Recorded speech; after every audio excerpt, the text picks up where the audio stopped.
Assalamualaikum. Halo teman-teman, bagaimana nih kabar kalian? Semoga baik-baik aja, bahagia dan sehat sentosa. Film Ivana masih didasarkan pada seri novel karya Risa Saraswati Waralaba Danur Universe yang telah mempunyai 3 sequel serta beberapa spin-off yang salah satunya adalah Ivana. Ivana digambarkan sebagai seorang gadis dari keluarga Belanda yang sangat mencintai kaum pribumi. Jangan lupa ini adalah video spoiler konten. Siapin makanan, minuman, cemilan yang halal, santai and relax.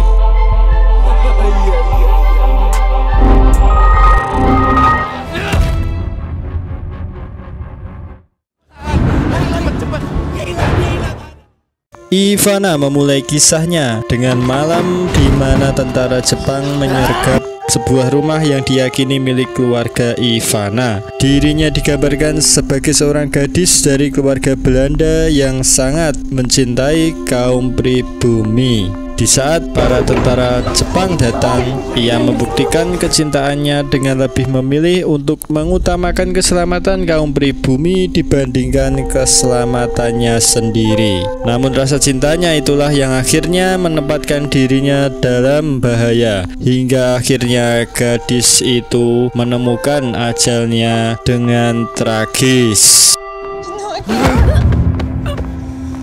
Kemudian skin berpindah pada tahun 1993. Dalam perjalanan, Ambar bersama adiknya Dika, mereka yang akan menuju ke sebuah panti yang berada di pedalaman desa. Setelah kedua orang tua mereka meninggal, Ambar dengan Dika akan menemui saudaranya yang tinggal di panti tersebut. Karena kini sedang bulan puasa dan sebentar lagi akan lebaran, Ambar dan Dika berencana akan tinggal di panti bersama keluarga lainnya.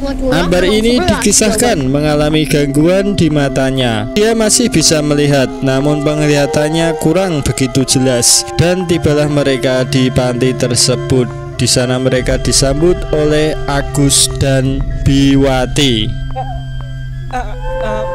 Agus adalah pengurus di panti itu bersama dengan kekasihnya Rina. Lalu Ambar diperkenalkan kepada Opa dan Oma. Tidak diketahui apa hubungan mereka, tapi di sini semuanya masih ada keterikatan keluarga. Tak lama kemudian datang Arthur, cucu dari Oma Ida dan Opa Parit. Arthur juga berencana akan tinggal di sana bersama mereka semuanya sampai hari Lebaran. Mereka pun menikmati kebersamaannya pada hari itu. Opa Parit mengajak Dika bermain di halaman depan rumah, sedangkan Arthur sibuk memfoto setiap momen yang ada. Saat Dika bermain dengan si kakek, lemparan mainan tersebut tak sengaja masuk ke salah satu rumah kosong yang ada di sebelah rumah mereka tempati. Hari itu langit sudah mulai mendung, menandakan akan turun hujan. Rina pun lalu meminta kepada mereka untuk kembali masuk, namun Dika tetap saja ingin mengambil mainannya yang masuk ke rumah tersebut. Arthur lalu mencoba untuk mendekati, namun di saat bersamaan malah turun hujan dan akhirnya mereka berdua pun terjebak di sana. Dika masih tetap ingin mengambil mainan itu yang ada di dalam rumah. Lalu Arthur akhirnya maksa masuk dengan membuka paksa pintu rumah itu. Ambar yang mencari Dika ke rumah tersebut, rumah kosong yang tidak ada satupun dari mereka yang tahu siapa pemiliknya. Merasa ada kesempatan, Arthur mencoba mendekati Ambar. Arthur yang sejak dari pertama melihat Ambar, dia mulai ada perasaan suka, tapi sepertinya Ambar bukan wanita yang gampang tergoda oleh lelaki. Saat mereka mencoba masuk lebih dalam, Ambar kena trap, terjatuh dan memasuki sebuah ruangan, dan ternyata itu adalah sebuah pintu yang menuju ke lantai bawah tanah.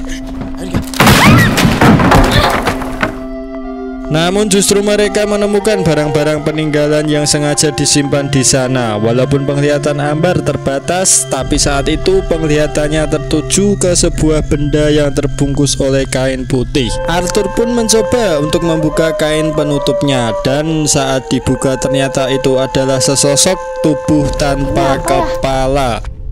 Mereka mengira kalau itu hanyalah sebuah patung saja. Lalu datang Agus menjemput mereka. Agus pun baru masuk ke rumah ini dan dia juga baru tahu kalau ada ruangan bawah tanah di rumah kosong itu. Arthur malah fokus kepada peti yang dia temukan dan memberitahukan kepada Agus kalau mungkin peti tersebut berisi harta karun Belanda. Sementara Ambar masih penasaran dengan patung tanpa kepala itu. Karena patung yang dianggap tidak penting, mereka hanya membawa peti yang mereka temukan itu dan segera pergi dari sana. Setelah mereka sampai di rumah, Arthur dan Dika membongkar isi dalam peti yang ternyata isinya hanyalah barang-barang pribadi dari sang pemilik rumah. Selain ada piringan hitam, di sana juga ada sebuah buku diary di mana tersimpan sebuah foto wanita Belanda. Arthur memutarkan piringan hitamnya. Mereka pun terbawa kepada suasana lagu dan menari bersama. Itu siapa, Kek? Cantik ya. Tiba-tiba saja lampu di rumah itu padam. Setelah Agus memeriksanya, ternyata itu adalah pemadaman lampu bergilir. Mereka pun memutuskan untuk tidur saja pada malam itu. Dan disinilah awal mula keanehan mulai terjadi. Ambar terbangun karena mendengar suara intercom berbunyi. Padahal kondisinya sedang mati lampu. Dari arah belakang terlihat ada sosok menampakkan wanita tanpa kepala. Ambar keluar kamar untuk memastikan siapa orang yang manggil menggunakan intercom dan dia juga mencoba untuk memanggil Agus. Namun yang terdengar dari suara intercom itu menggunakan bahasa Belanda. Dan tiba-tiba suasana menjadi berubah. Ambar diperlihatkan kepada masa lalu. Apa yang terjadi di rumah tersebut? Anehnya, penglihatan Ambar pun kini menjadi sangat jelas. Dia melihat wanita Belanda yaitu Ivana bersama dengan kekasihnya. Penglihatan Ambar kembali seperti semula saat Dika memanggilnya. Ambar pun merasa terheran dengan apa yang terjadi kepada dirinya. Sementara di lain sisi, piringan hitam itu kini memutar dengan sendirinya. Gangguan mulai terjadi kepada mereka satu persatu. Nenek Ani terbangun karena pintu kamarnya yang terbuka. Dia pun merasa terheran ketika mendengar dan melihat intercom itu menyala di tengah gelapnya mati lampu dan diiringi suara petir menggelegar. Nenek Ani keluar kamar hanya untuk mencari sumber suara dari intercom itu berasal. Suara tersebut berasal di tengah ruangan, di mana di sana terlihat piringan hitamnya yang masih berputar. Nenek Ani lalu mematikannya dan betapa terkagetnya dia karena piringan hitamnya kembali berputar. Terlihat dari arah belakang wanita tanpa kepala itu sedang berjalan. Namun tiba-tiba terdengar suara benda terjatuh. Tanpa curiga, nenek Ani pun membersihkan makanan yang tadi terjatuh. Namun nenek Ani dikejutkan melihat ada kaki di sana. Nenek Ani begitu sangat ketakutan dan berlari bersembunyi di salah satu kamar mandi. Dan tiba-tiba saja hantu wanita itu ada di belakang nenek Ani. Nenek Ani pun harus tewas dengan cara yang sangat mengerikan. Di pagi harinya, Rina disibukkan karena sayuran yang telah dimasak semalam kini malah menjadi basi. Rina mengatakan kalau sayur basi adalah sebuah pertanda buruk.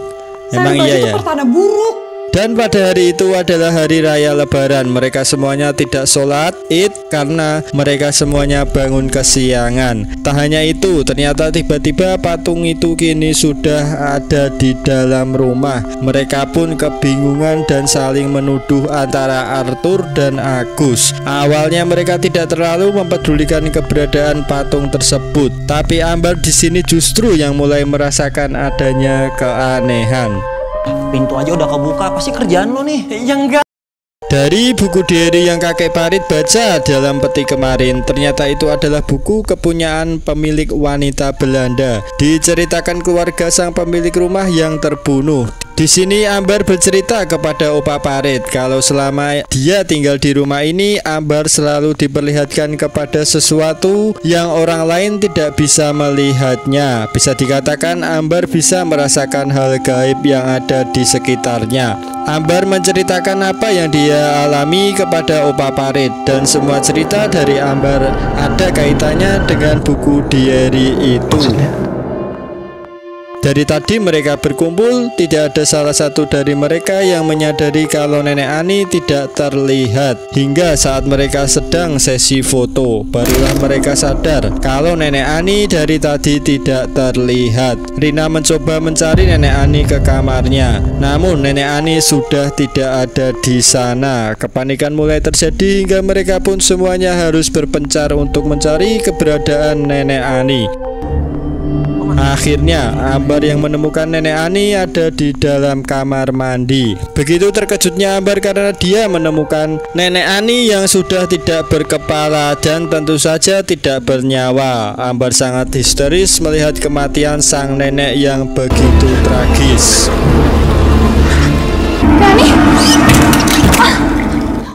Kepanikan mulai terjadi. Mereka menganggap kematian Nenek Ani karena dibunuh oleh orang lain. Arthur yang pada malam itu ingin pergi dari rumah tersebut karena menurutnya rumah ini sudah tidak aman lagi. Tapi Agus melarang dan mengunci pintunya. Mereka harus tetap bersama dan mau menggunakan apa mereka keluar dari rumah, sedangkan kondisi sedang hujan deras ditambah tidak ada kendaraan di sana. Agus meminta kepada semuanya untuk tenang karena dia juga sudah menghubungi polisi untuk segera datang membantu. Nenek Ani dibunuh, Gus. Kepalanya nggak ada. Akhirnya polisi yang dinanti pun datang. Polisi itu bernama Yudi. Dia datang hanya seorang diri. Yudi mengira kalau kematian Nenek Ani hanya tewas karena sakit ataupun karena kecelakaan biasa. Dan saat Yudi melihat jasad dari Nenek Ani yang kini sudah mulai membusuk, dia sendiri sebagai polisi malah tak tahan dengan bau busuknya. Yudi lalu mencoba menghubungi kantor pusat untuk meminta bantuan. Namun sayangnya karena kondisi hujan, jaringan radio pun terganggu. Yudi kembali masuk ke rumah untuk menggunakan telepon, tapi lagi-lagi telepon itu tiba-tiba malah tidak tersambung. Dika yang melihat patung yang ternyata duduk tapi tiba-tiba saja kini sudah dalam keadaan berdiri, dan tak lama kemudian lampu di sana pun padam kembali. Yudi menyangka kalau ini perbuatan dari si pembunuh. Yudi menduga kalau si pembunuh itu masih berkeliaran di sana. Dia bersama dengan Agus mencoba untuk memeriksa sumber listrik, sementara yang lainnya menunggu di dalam rumah. Kini terdengar suara nyanyian lagu Belanda dari piringan hitam yang berputar dengan sendirinya, dan seketika itu juga Ambar dibawa kembali diperlihatkan ke skin masa lalu. Di sini mereka mulai ketakutan melihat Ambar yang bertingkah aneh. Tapi mereka membiarkannya dan mengikuti kemana Ambar pergi. Kita diperlihatkan Ivana bersama dengan kekasihnya. Saat itu Ivana meminta bantuan kepada orang-orang pribumi yang datang. Alih-alih mereka yang memberikan pertolongan, tapi justru mereka malah memukuli Ivana. Suara teriakan Ivana dan mereka yang memukulinya hanya terdengar melalui intercom, tanpa mereka bisa melihat apa yang dilihat oleh Ambar. Diceritakan awalnya para pribumi bisa hidup berdampingan dengan keluarga Ivana. Namun setelah kekalahan pasukan Belanda oleh Jepang, pribumi mengusir semua orang Belanda yang ada di Indonesia termasuk keluarga Ivana. Walaupun keluarga Ivana baik kepada pribumi dan mencintai bangsa Indonesia, tapi walau bagaimanapun orang Belanda adalah bangsa yang telah menjajah Indonesia. Cinta kasih keluarga Ivana kepada rakyat Indonesia pada saat itu tidak bisa menggantikan kepedihan kesengsaraan rakyat yang disiksa dan banyak dari rakyat yang sudah tewas oleh bangsa Belanda. Kengerian pada saat itu bisa terlihat oleh mereka melalui bayangan cahaya senter. Lalu tak lama kemudian pasukan Jepang itu datang bersama pemimpinnya, yaitu Batosa. Jepang Jepang memanfaatkan kemarahan pribumi untuk mengusir Belanda yang masih tersisa, dan Jepang berkata kalau kedatangan mereka justru ingin membantu Indonesia. Walaupun pada saat itu tentu saja Jepang ngibul. Di detik-detik terakhir sebelum Ivana dibunuh, Ivana berucap janji dendam kesumat kepada semua orang yang ada di sana. Tak lama kemudian Batosai pun menyelesaikan tugasnya dan memenggal kepala Ivana dengan samurai hingga ia terputus. Saya yang menetes. Ambar yang melihat kejadian itu sontak histeris, sedangkan kekasihnya yang memang adalah rakyat pribumi asli dibiarkan hidup. Dia lalu membawa jasadnya Ivana ke sebuah rumah yang ada di sebelahnya. Mereka semuanya pun kini terus mengikuti Ambar. Yudi dan Agus yang melihat itu pun merasa terheran dengan mereka semuanya. Ambar lalu masuk ke ruangan bawah tanah itu kembali. Kekasihnya Ivana memang adalah pengrajin patung. Dia lalu membaluti semua tubuh Ivana dengan tanah liat dan menjadikannya tubuh Ivana sebagai patung. Setelah itu kekasihnya pun melawan pasukan Belanda dan akhirnya dia pun tewas. Namun tiba-tiba kursi yang ada di sana terjatuh dengan sendirinya. Yudi mencoba memeriksanya dan mendekati, namun hantu Ivana yang muncul dengan tiba-tiba dan mencekik Yudi. Agus yang melihat ada tombak bambu di sana, dia mencoba untuk menolong polisi itu. Yudi dan menghadang hantu Ivana, namun naas kini Agus sendiri yang malah menjadi korban. Mereka yang melihat kengerian hantu Ivana tidak bisa berbuat apa-apa, hanya bisa menyaksikan kepala Agus yang dieksekusi hantu Ivana dengan sangat baik. Mereka lalu keluar dan menutup kembali pintu ruangan bawah tanah itu. Yudi membawa mereka semuanya untuk masuk ke dalam mobil dan segera pergi dari sana. Namun kini malah mobilnya yang tiba-tiba saja susah untuk dihidupkan. Skin klasik nih, mobil tiba-tiba mogok.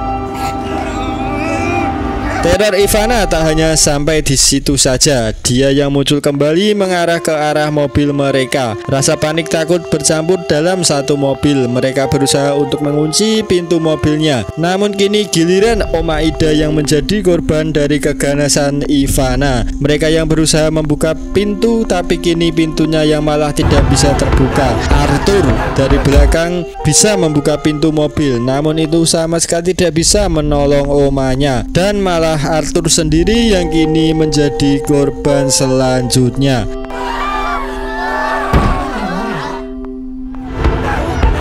Terlihat hantu Ivana yang kini menjauh dari mereka. Ivana sebenarnya hanya mencari kepalanya yang hilang dan meminta kepada mereka untuk mengembalikan kepala Ivana. Ambar menduga jika mereka ingin selamat, mereka harus menghancurkan patungnya Ivana. Tak ada pilihan lain bagi mereka selain harus kembali masuk ke dalam rumah. Sementara dari penglihatan Ambar terlihat kalau tentara Jepang membuang kepala Ivana ke dalam sumur. Mereka pun membawa patung Ivana dan akan dimasukkan ke dalam sumur tersebut. Sebelum dimasukkan, Yudi terlebih dahulu menghancurkan patung Ivana, dan memang benar di dalam patung tersebut ada jasad Ivana yang sudah membusuk. Ambar menyuruh Yudi untuk membuang jasad Ivana ke dalam sumur dan akan membakar jasad Ivana bersama dengan kepalanya di sana. Namun dari mereka tidak ada yang membawa korek. Yudi pun mengambilnya ke mobil.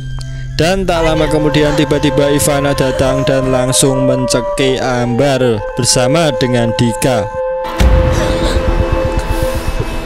Rina yang melihat itu pun mencoba untuk membantu dengan memukul Ivana menggunakan kapak yang ada di sana. Namun justru pukulan tersebut malah menjatuhkan mereka bersama dengan hantunya Ivana ke dalam sumur. Ambar dan Dika masih selamat. Kini mereka terjebak di dalam sumur bersama hantu Ivana. Nah, sekarang gimana? Gak ada jalan keluar. Yudi lalu melemparkan korek apinya. Karena kondisi yang gelap ditambah mata Ambar yang buram, cukup sulit bagi Ambar menemukan korek tersebut. Dan setelah dia menemukan koreknya, Ivana muncul kembali dan menyerang Ambar. Di saat Ambar tak berdaya, Dika mencoba menyalakan korek api untuk menolong kakaknya. Ivana terus berkata dan meminta kepalanya untuk dikembalikan. Dan setelah Dika mencoba berulang-ulang, akhirnya Dika berhasil menyalakan korek apinya dan akhirnya jasad Ivana pun kini terbakar. Terbakarnya jasad Ivana membuat hantu Ivana pun ikut terbakar, tapi tidak membuat hantu Ivana melepaskan Ambar. Ambar lalu memukul tubuh Ivana dengan sebuah kayu bakar bekas dan hantu Ivana akhirnya kini musnah.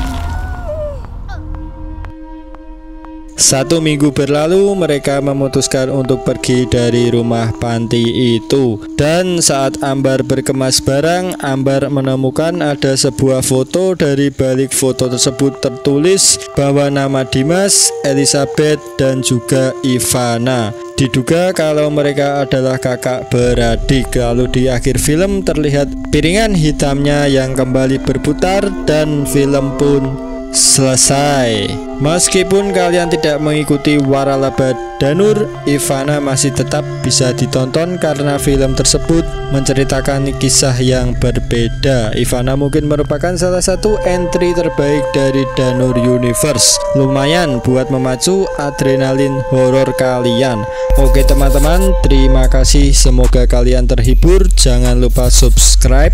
Sampai jumpa.